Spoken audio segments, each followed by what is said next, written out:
우리가 2주 만에 다시 출애굽기 여정으로 돌아왔습니다. 2주 만에 왔기 때문에 지난 여정을 다시 한번 돌아보는 것이 오늘 말씀을 듣는데 유익할 줄로 압니다. 모세와 이스라엘 백성이 출애굽한 이후 홍해를 건넜고 또 하나님께서 마라라는 곳에서 그들이 물이 써서 마시지 못하자 물을 달게 만들어 주셔서 물을 또 마시게 하셨었어요.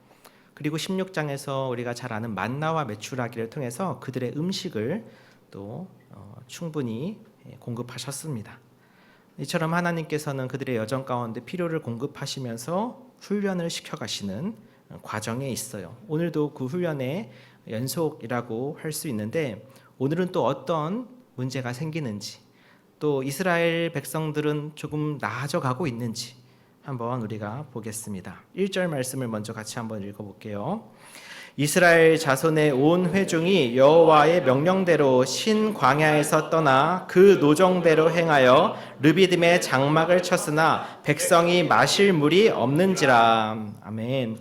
자, 우리 이스라엘 백성이 만나와 메추라기를 먹었던 곳은 신 광야, 신의 광야라는 곳이었어요. 그런데 이들은 광야 여정 가운데 있기 때문에 계속 이제 이동해야 되죠. 그래서 이동을 하는 그 노정대로 가다가 르비딤이라고 하는 이제 지금으로서는 알 수 없는 곳이지만 곳에 이르렀습니다. 그리고 거기에 장막을 쳤어요. 그런데 여기서 또 문제가 발생합니다. 바로 마실 물이 없는 문제예요. 이러한 문제는 사실 이전에도 몇 차례 반복이 됐었고요. 이쯤 되면 우리 독자들은 기대할 만도 하죠. 이제 이스라엘 백성이 이 문제를 어떻게 다룰까? 조금 더 성숙했을까? 성장했을까? 라고 하는 기대를 하면서 이어지는 2절을 보는 순간 우리의 기대는 여지없이 무너지고 맙니다. 한번 볼게요. 2절 같이 읽습니다. 백성이 모세와 다투어 이르되 우리에게 물을 주어 마시게 하라. 모세가 그들에게 이르되 너희가 어찌하여 나와 다투느냐? 너희가 어찌하여 여호와를 시험하느냐? 아멘. 네. 혹시나 했더니 역시나 였던 거죠. 물이 없자 당장 이스라엘 백성들은 또 그 버릇을 못 고치고 모세에게 가서 컴플레인을 합니다. 그냥 단순히 컴플레인 정도가 아니죠. 여기서 보시는 것처럼 다툽니다. 여기 이 단어 자체가 원래 굉장히 거친 단어거든요. 그러니까 가서 점잖게 말한 게 아니라 모르겠어요. 어떤 방식이고 태도였는지 모르겠지만 삿대질을 했든지 등등 우리식으로 표현하면 굉장히 심하게 말을 하고 또 항의를 했던 것 같아요. 왜냐하면 모세가 좀 이따 보겠지만 이러다가 돌 맞아 죽겠다는 얘기를 할 정도니까요. 그래서 백성이 그 물이 없는 그 문제가 발생하자마자 모세와 다투었어요. 그리고 물을 줘라, 물 없다 라고 하니까 모세가 그들에게 이르되 너희가 어찌하여 나와 다투느냐? 여러분 어떻게 나한테 이렇게까지 할 수 있습니까? 라는 뉘앙스죠. 그리고 그것은 곧 어찌하여 여호와를 시험하느냐? 여러분 나한테 지금 하는 이 태도는 결국 하나님께 대한 여러분의 태도와 다르지 않습니다. 우리가 전에도 봤잖아요. 그러니까 모세라고 하는 사람은 그도 우리와 동일한 사람이지만 하나님께서 택하신 사람이기 때문에 그의 부족함과는 별개로 그들이 마땅히 어떤 일종의 존중과 예의를 갖춰야 되는 게 합당하거든요. 그런 게 없는 거예요. 그냥 문제 생기면 다 책임 전가하고 그냥 항의하는 청구고 이런 식으로 모세를 그들이 대하고 있는 거죠. 그러면서 그들이 모세가 가장 듣기 싫어하는 말 중에 하나를 또 해서 모세의 마음을 후벼 파요. 그게 3절이죠. 같이 읽겠습니다. 거기서 백성이 목이 말라 물을 찾음에 그들이 모세에게 대하여 원망하여 이르되 당신이 어찌하여 우리를 애굽에서 인도에 내어서 우리와 우리 자녀와 우리 가축이 목말라 죽게 하느냐. 아멘. 또 이 이야기가 또 나오는 거죠. 조금만 어려워지면 항상 이스라엘 백성들이 꺼내는 얘기가 뭐예요? 애굽 때 애굽 타령한다는 거죠. 그때가 좋았는데 지금 이게 뭐냐고. 당장 지금 현재 작은 문제 하나만 발생해도 견디질 못하는 거예요. 그러면서 모세를 원망해서 어찌해서 우리를 애굽에서 인도에 내었냐고. 그 애굽은 이미 홍해에 수장된 지가 이미 벌써 수장돼서 없어진 지가 오랜데, 오래는 아니지만 어쨌든 그들이 얼마 전에 그 모습을 보고서도 하는 말이 애굽에서의 삶을 그리워하고 있다는 거죠. 말로는요. 그래서 우리와 우리 자녀와 심지어 우리 가축, 그러니까 모세가 가축만도 못하게 여겨지는 것 같아요. 이런 상황에서는 목말라 죽게 하느냐. 정말 모세가 많이 힘들지 않았을까요? 그렇죠? 근데 모세는 나름 많이 성숙했어요. 예전에는 막 같이 싸우려고 했던 모세인데 이제 모세는 이런 것들을 다 듣고 어떻게 합니까? 하나님께 가지고 가죠. 모세는 이제 하나님께 풀어야죠. 그래서 4절 같이 읽습니다. 모세가 여호와께 부르짖어 이르되 내가 이 백성에게 어떻게 하리이까? 그들이 조금 있으면 내게 돌을 던지겠나이다. 아멘. 내가 이 백성에게 어떻게 하리이까? 하나님 어떻게 할까요? 도무지 답이 없는 아이들입니다. 이런 뉘앙스 같아요. 조금 나아졌나 싶으면 제자리고, 조금 괜찮나 싶으면 와서 따지고 있고, 이러면 이런다고 뭐라 하고, 저러면 저런다고 뭐라 하고, 이게 없으면 이게 없다고, 저게 없으면 저게 없다고. 그러니 어떻게 해야 되겠습니까? 하나님 너무 힘듭니다. 지칩니다. 이런 이제 모세의 말이 있었겠죠. 심지어 그 상황은 그들이 조금 있으면 내게 돌을 던지겠나이다. 이러다가는 내가 돌 맞아 죽게 생겼습니다. 얼마나 백성들의 그 항의가 격렬했으면 이런 말까지 모세가 할 정도겠냐고요.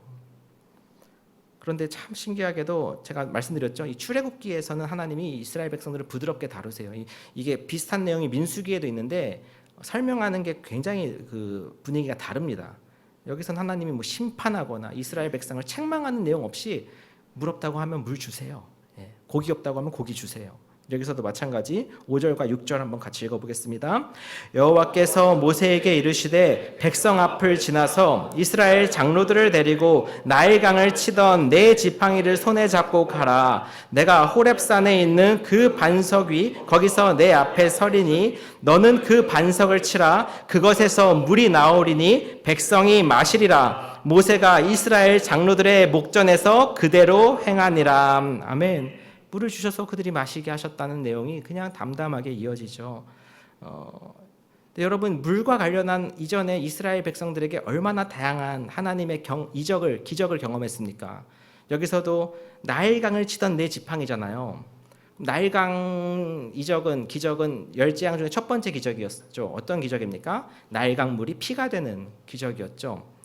이것은 물론 이제 여기서 얘기하는 것과는 반대 방향이죠. 마실 수 있는 물이 마실 수 없는 물이 된 거니까. 근데 반대로 생각해 보세요. 마실 수 있는 물을 마실 수 없는 물로 바꾸시는 분이 마실 수 없는 물을 마실 수 있는 물로 바꾸실 수 있고, 마실 수 없는 곳에서 마실 수 있는 물을 마시게 하실 수 있는 분인 거죠. 어쨌든 물과 관련한 그들에게는 다양한 경험이 있어요. 나일강물이 바뀌었던 경험, 그 많은 나일강물이요. 또 홍해를 건넜던 경험, 바다를 가르셨던, 그리고 마라라고 하는 물을 하나님이 쓴물에서 단물로 바꾸셨던 경험, 이러한 물과 관련된 정말 놀라운 기적들을 그들이 수차례 경험했음에도 불구하고 지금 당장 마실 물이 없다는 이유로 모세를 시험하고 하나님을 시험한다라는 거죠. 이게 이스라엘 백성들이 보여준 하나님에 대한 태도인 거예요. 결국 하나님에 대한 태도인 거죠. 그러나 하나님은 그들을 참으시고 모세의 이 간구를 들으셔서 그 지팡이 손에 잡고 가라. 나일강 치던 그 지팡이, 그리고 호렙산 산에 서서 그 반석 위에 그 반석을 치라. 그러면은 물이 나올 것이고 백성이 마시리라. 그대로 행한 것이죠. 그래서 그들은 또 좋다고 아마 물을 마셨을 것입니다. 근데 그 모습을 바라보는 모세의 마음은 얼마나 씁쓸할까요? 그렇잖아요. 그렇게 목이 말라서 마시는 백성들을 보면서 흐뭇하고 자기도 막 채워줘야 되는데 즐겁지만은 않은 거죠. 그래서 모세가 7절 그곳 이름을 이렇게 붙였다고 합니다. 같이 읽어볼게요. 그가 그곳 이름을 마사 또는 무리바라 불렀으니 이는 이스라엘 자손이 다투었음이요 또는 그들이 여호와를 시험하여 이르기를 여호와께서 우리 중에 계신가 안 계신가 하였음이더라. 아멘.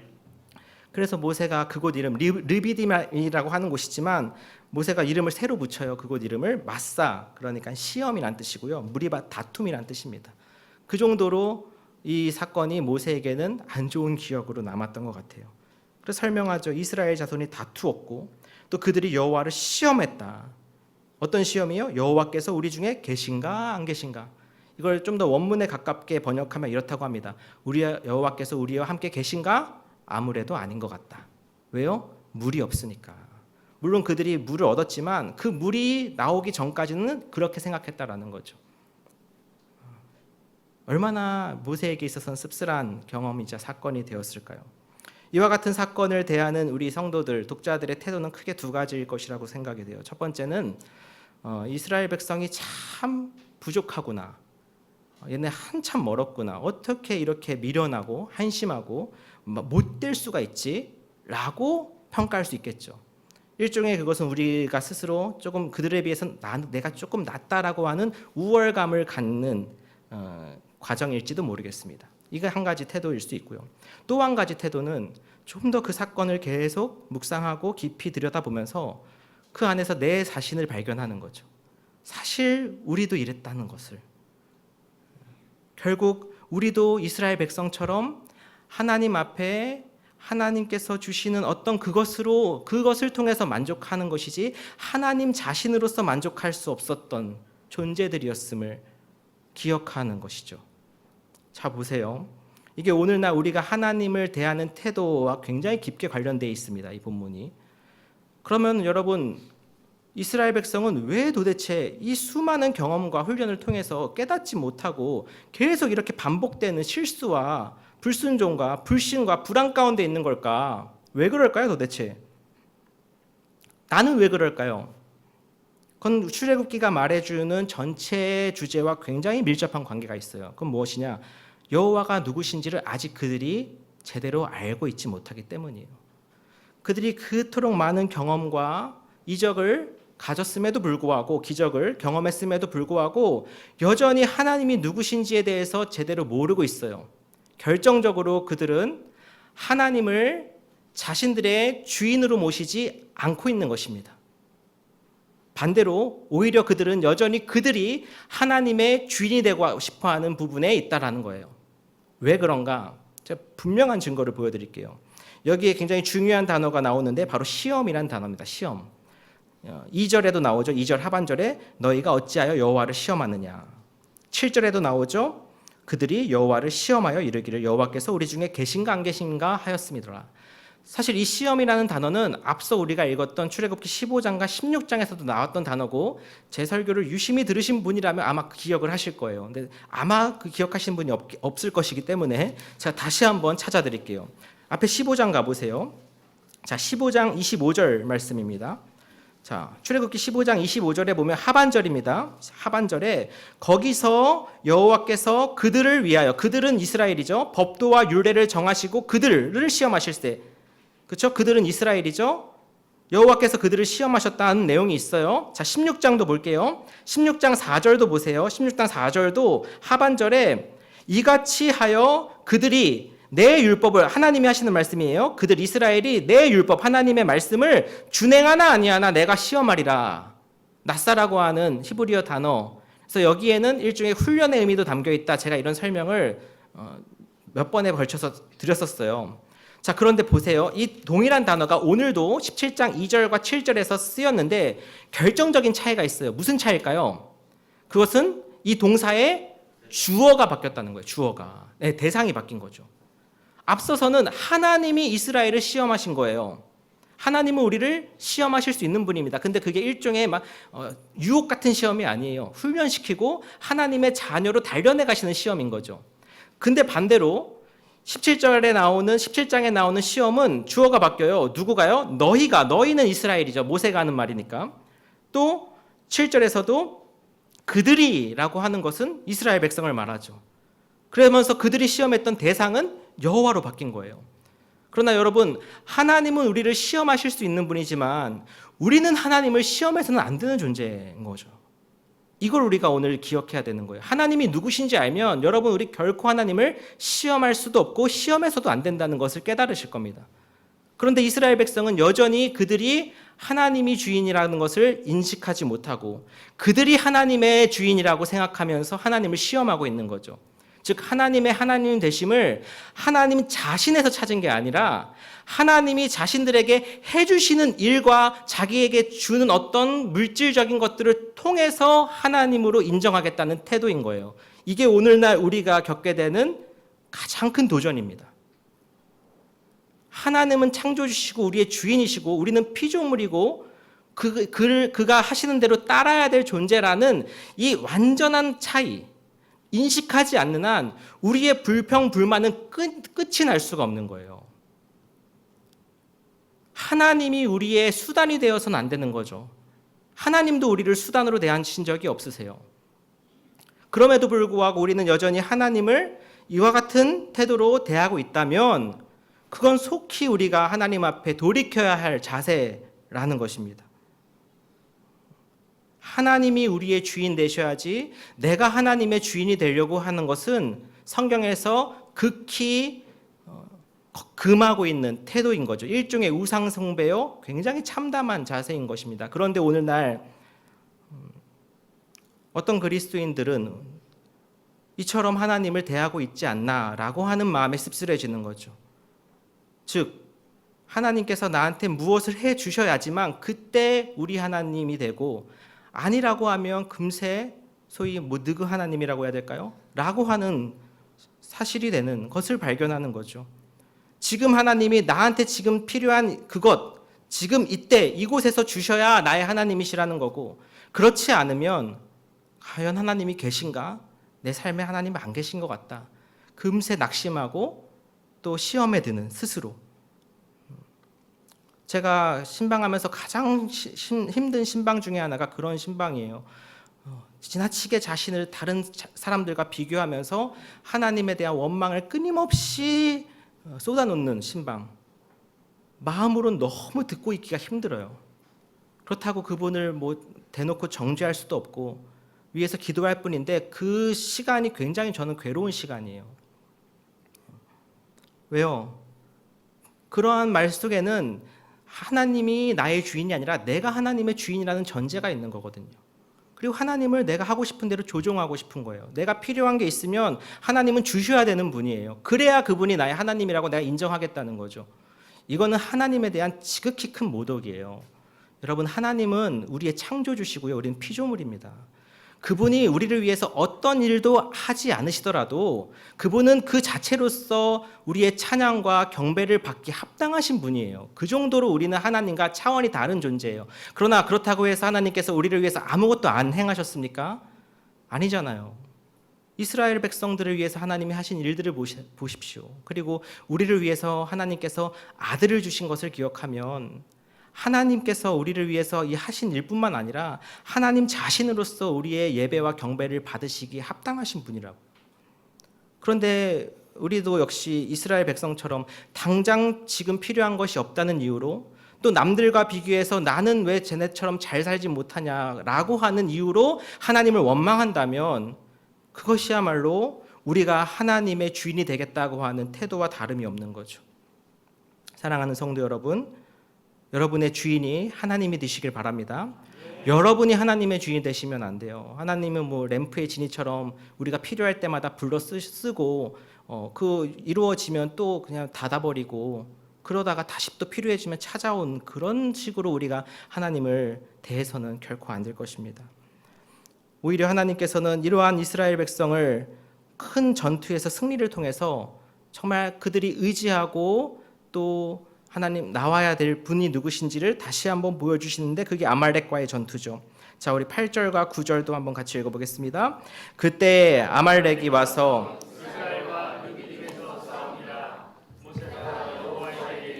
우리를 위하여 사람들을 택하여 나가서 아말렉과 싸우라. 내일 내가 하나님의 지팡이를 손에 잡고 산 꼭대기에 서리라. 이처럼 부족한 이스라엘이지만 하나님은 일종의 한 사건을 통해서 그들이 의지하는 하나님이 어떤 분이신지, 또 어떠한 태도로 하나님 앞에 나와야 될지를 보여주세요. 그게 바로 아말렉과의 전투입니다. 갑자기 난데없이 아말렉이 등장하죠. 이제 그들이 애굽이라고 하는 나라는 나왔지만 그 외에도 다른 강력한 족속들이 많단 말이에요. 그리고 이스라엘은 이제 여정 가운데 있으니까 그 여정 가운데 만나게 되는 다른 민족들도 많이 있습니다. 그 중에서 아말렉이 이스라엘이 있는 르비딤으로 이제 쳐들어온 거죠. 싸우게 된 것입니다.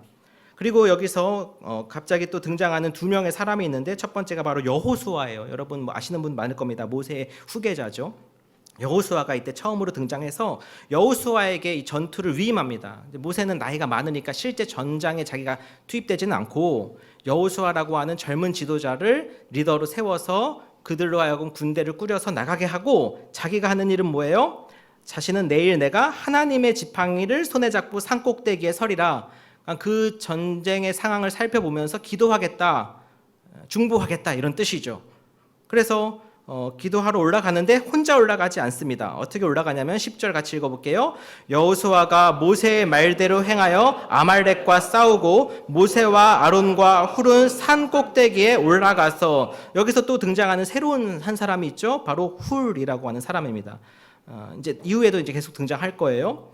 그래서 여호수아는 이제 젊은 리더로서 이제 전투를 할 준비를 갖추고 군대를 갖춰서 싸우러 나가고, 모세는 약속한 대로 산꼭대기에 올라가서 기도하려고 올라가는데, 그때 혼자 올라간 것이 아니라 아론과 훌이라고 하는, 우리 아론은 계속 봐왔죠. 모세의 형이죠. 그런데 훌은 또 처음으로 등장했어요. 아론과 훌이라고 하는 동역자를 같이 동행해서 올라가게 되죠. 근데 여기서 아주 재미있는 상황이 펼쳐지는데, 그게 뭡니까? 바로 11절 같이 있습니다. 모세가 손을 들면 이스라엘이 이기고 손을 내리면 아말렉이 이기더니. 손을 들었다는 이야기는 사실상 일종의 기도죠. 중보하는 거죠. 모세가 하나님과 이스라엘 사이의 중보자 아닙니까? 그래서 모세가 손을 들어서 중보하면, 기도하면, 그때는 하나님께서 그 기도를 들으셔서 이스라엘이 이기는 거예요. 그 산꼭대기에 서니까 이 전세가 한눈에 보이겠죠. 우리가 이기는지 밀리는지. 근데 신기하게도 모세가 손을 들어 중보기도 할 때는 하나님께서 그 기도를 들으셔서 이스라엘이 이기게 하셨고, 모세도 사람이고 나이도 많으니까 팔이 아프잖아요. 여러분 손 들고 기도해 보신 분 다 아실 거예요. 이렇게 계속 손 들고 기도하면 팔 아프니까 적당한 때에 다 내립니다. 그렇죠? 예. 근데 적당한 때 내렸다가 또 다시 들었다가 내렸다 이렇게 한단 말이죠. 모세도 마냥 들고만 있을 수 없으니까 이제 좀 내리면은, 근데 그때는 또 아말렉이 막 전세가 아말렉 쪽으로 기울어서 이스라엘이 밀리는 거죠.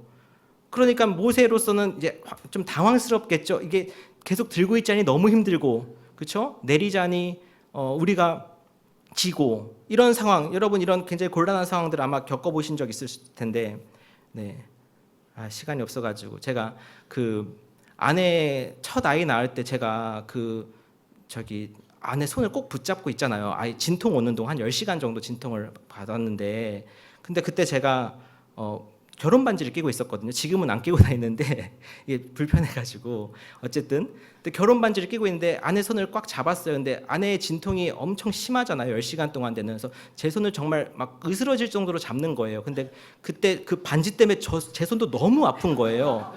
근데 그 상황에서 여보 잠깐만 내가 반지 좀 빼고, 이 말을 해야 되나 말아야 되나 정말 곤란했거든요. 아내는 지금 산고의 고통을 겪고 있는데 나는 이 반지 때문에 아프다고 하는 게 말이 될까? 해서 결국 말을 하지 못하고 그것으로 같이 나도 고통을 겪었다 막 이 얘기를 하면 우리 아내가 항상 웃거든요. 예, 애도 안 낳아보고서. 예, 어쨌든 간에 그런 이제 시간을 1분이나 써버렸네. 네, 그런 상황인 거죠. 들 수도 없고 내릴 수도 없고 말할 수도 없고 안 하기도 어려운 그런 상황에서 12절에 모세의 팔이 피곤해서 이 옆에 있던 아론과 훌이 아주 센스가 있어요. 어떻게 합니까? 그걸 보니까 이제 돌을 가져다가 우선 돌 의자죠. 앉히게 한 거예요. 여러분 서서 기도하는 것도 힘들잖아요. 그래서 앉게 합니다. 모세가 이제 80세가 넘었는데, 그리고 그 손이 내려오는 것을 봤을 때 이스라엘이 밀리는 것을 보니까 손이 내려오면 안 된다. 기도가 끊기면 안 된다라고 하는 것을 아론과 훌이 알아서, 보세요. 12절에 아론과 훌이 한 사람은 이쪽, 한 사람은 오른쪽, 한 사람은 저쪽, 한 사람은 왼쪽에서 모세의 손을 붙들러 올렸더니, 그때부터는 어때요? 그 손이 해가 지도록 내려오지 아니한 거죠. 그럼 우리는 자연스럽게 유추할 수 있죠. 모세의 손이 안 내려왔다는 것은 그때부터 이스라엘이 계속해서 아말렉을 이겼겠구나. 그 결과 13절 같이 읽습니다. 여호수아가 칼날로 아말렉과 그 백성을 쳐서 무찌르니라. 아멘. 결국에는 대승을 거두게 되었던 것이죠. 자, 이것이 얼마나 놀라운 사건이었는지 14절에서 이렇게 말합니다. 같이 읽을게요. 여호와께서 모세에게 이르시되 이것을 책에 기록하여 기념하게 하고 여호수아의 귀에 외워 들리라. 내가 아말렉을 없이하여 천하에서 기억도 못하게 하리라. 아멘. 불과 얼마 전까지만 해도 이스라엘은 맞사 하나님을 시험했다면 이제 우리 15절에 잠시 후에 보겠지만 여기서는 하나님은 오히려 맞사 시험한 그들에게 니시 승리를 주시는 그 놀라운 대조가 이제 이루어지고 있는 거예요. 그래서 이 사건이 가지는 중요한 의미가 있어요. 무엇입니까? 첫 번째, 하나님께서 그들이 정말 우습게 알았던 그 모세가 얼마나 위대한 지도자인지 중보자인지를 보게 하시는 거예요. 정말 그냥 어디 뭐 컴플레인, 제가 그 부분들을 절대 무시하는 게 아니라 컴플레인 받는 뭐 창구 이런 직원분들 만도 못하게 모세를 여기는 거죠. 그래서 뭐 조금만 잘못되고 마음에 안 드는 거 있으면 가서 정말 소위 오늘날로 따지면 인격 모독하듯이 그렇게 모세를 대했다면 하나님은 그들에게 모세가 얼마나 너희한테 중요한 사람인지를 보여준 거죠. 봐라, 모세가 손을 들면 너희가 이기고 손을 내리면 진다니까. 모세 자체가 능력이 있는 것은 아니지만 하나님이 택하신 사람은 모세라는 거예요. 그럼 그의 부족함과 상관없이 그에 대한 마땅한 타당한 그 태도와 예의는 갖춰야 될 거 아닙니까? 그렇잖아요. 그런데 그들에게서는 그러한 모습을 찾을 수 없으니 모세에게 하나님께서 모세를 세워주시는 과정이기도 했던 것이고 동시에 모세가 그들의 정말 중요한 중보자라는 것도 보여주신 거죠. 이후에도 마찬가지입니다. 뭐 이스라엘이 잘못만 하면 모세가 가서 대신 기도하고 용서받고 하는 과정들이 계속 있고요. 지금도 하나님이 모세를 통해서 말씀하고 계시죠. 이와 같은 놀라운 중보자가 그들에게 있다라는 거예요. 그런데 여러분 잘 생각해 보면 이 모세와 같은, 아니 어떤 의미에서는 모세와는 비교할 수도 없을 만큼의 중보자가 우리에게 계세요. 그분이 누구십니까? 예수 그리스도시죠. 그분은 자신이 직접 친히 제물이 되셔서 우리를 위해 중보하셨고 심지어 하늘에 올라가시고 나서도 우리를 위해서 중보하시는 분이세요. 그래서 여러분 너무 힘들 때는 우리가 기도조차 안 나올 때가 있는데 그때 예수님께서 여러분을 위해 기도하고 계신다고요. 중보자 예수님이시라고요. 그런 하나님이신 거죠. 동시에 모세가 여기서 그냥 올라간 것이 아니라 아론과 훌이라고 하는 훌륭한 동역자들과 함께 올라갔죠. 그가 아무리 하나님이 택한 종이라 하더라도 부족하고 모자란 부분이 있어요. 팔이 아프면 팔을 내려야 되는 사람인 거죠. 그랬을 때 그를 위해서 양쪽에서 손을 잡아준 사람이 있었다는 것은 이처럼 우리는 동역자와 더불어서 하나가 되어서 이루어갈 수 있다는 것을 보여줍니다. 결코 하나님이 한 사람을 쓰시긴 하지만 그 사람과 더불어 함께하는 동역자가 있었다는 사실을 잊어서는 안 돼요. 우리 바울도 마찬가지죠. 바울 정말 위대한 사람이지만 바울 서신에 나타나는 그 수많은 이름들, 편지들 보면요. 누구에게 안부 전해라, 누구에게 안부 전해라. 이게 다 누구예요? 바울의 동역자들인 거죠. 이처럼 저 여러분들에게도 하나님이 보내주신 동역자와 함께 하나님의 일을 이뤄갈 수 있기를 축복합니다. 자, 그래서 마지막 15절, 16절 같이 읽겠습니다. 모세가 제단을 쌓고 그 이름을 여호와 니시라 하고 이르되 여호와께서 맹세하시기를 여호와가 아말렉과 더불어 대대로 싸우리라 하였더라. 아멘. 그래서 여기서 모세가 처음으로 이제 제단을 쌓았는데요. 그 제단의 이름이 중요해요. 그 제단의 이름을 여호와 니시라고 했어요. 니시는 깃발이란 뜻이에요. 깃발, 기. 그러니까 우리 승전기죠. 일종의 여러분 우리가 전투에서 승리한 군대가 막 승전기를 흔들면서 기뻐하고 금의 환영하지 않습니까? 그 깃발에 담긴 의미는 승리라는 뜻이죠. 근데 여호와 니시, 우리에게 승리가 되신 하나님. 그들은 여호와를 맞사했지만 시험했지만 사실 여호와는 우리에게 니시, 승리를 주시는 분이시다라는 거죠. 그런 분을 우리가 함부로 계속 맞사 시험해서는 안 되는 거 아니겠어요? 더군다나 우리는 더 큰 책임감을 가져야 되는 자리에 있는데 왜냐하면 이스라엘 백성들에게 모세라고 하는 하나님이 훌륭한 중보자를 주셔서 그들에게 다양한 경험들을 통해 하나님을 의지하게 하셨지만 방금 말씀드린 것처럼 하나님은 우리에게 아들을 주셨다는 거죠. 그 아들을 주신 것을 기억하면 그 중보자를 생각하면 뿐만 아니라 아들을 통해서 주신 최후의 승리, 보장된 최후의 승리를 생각하면 여러분 지금 당장 없는 것 가지고 너무 쉽게 하나님께 가서 불평하고 원망하는 것은 우리가 지양, 그렇죠? 좀 피해야 될 태도 아니겠습니까? 그게 신앙인 거죠. 그것을 오늘 이 본문이 우리에게 보여주고 있는 것입니다. 그래서 하나님께서는 아들을 통해서 자기 아들을 통해서 우리를 살리신 분이시고 승리를 주신 분이에요. 그러니까 하나님은 우리를 목적으로 대하셨다고요. 어떻게 수단을 위해서 자기 아들을 주시겠습니까? 그렇죠? 우리 자신을 그 자체로 여기신 거죠. 근데 반대로 우리가 하나님을 도구나 수단으로 여긴다면 하나님께서 우리를 다루시는 태도와는 너무나 대비되는 모습이다라고 오늘 본문은 얘기하고 있습니다. 그래서 16절에서 여호와께서 맹세하시기를 여호와가 아말렉과 더불어 대대로 싸우리라. 지금도 오늘날 하나님은 우리를 위해서 싸우고 계시고 마지막 때까지 우리를 위해서 지키실 겁니다. 그리고 하나님께서 최후의 승리를 우리에게 주실 것이에요. 그 사실을 믿고 그와 같은 분이 우리의 하나님이심을 믿는다면 여러분 혹여나 삶에서 나타나는 작은 부족이나 그렇죠? 내가 생각하는 때가 아니라 하더라도 기다리실 수 있기를 바랍니다. 이스라엘 백성들에게 기대됐던 것은 바로 그거였어요. 엄청나게 성장하고 성숙한 모습이라기보단 그런 경험들을 앞에서 했으면 무리 없다? 기다려보자. 주실 거야. 아니면 기도해보자. 라는 태도지 당장 가서 물 내놔라 이거 내놔라 하는 태도는 아니라는 거죠. 그래서 오늘 우리가 이 말씀을 기억하면서 함께 여러분과 부르고 싶은 찬양도 다음과 같은 찬양입니다.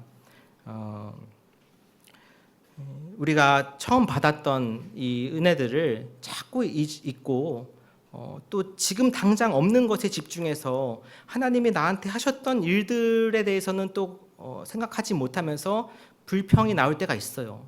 물론 이스라엘 백성들처럼 막 삿대질하고 뭐 그렇게 격렬하진 않을지 몰라도 한번 잘 살펴보시면 내 마음 안에 그러한 것들이 차오를 때가 있죠.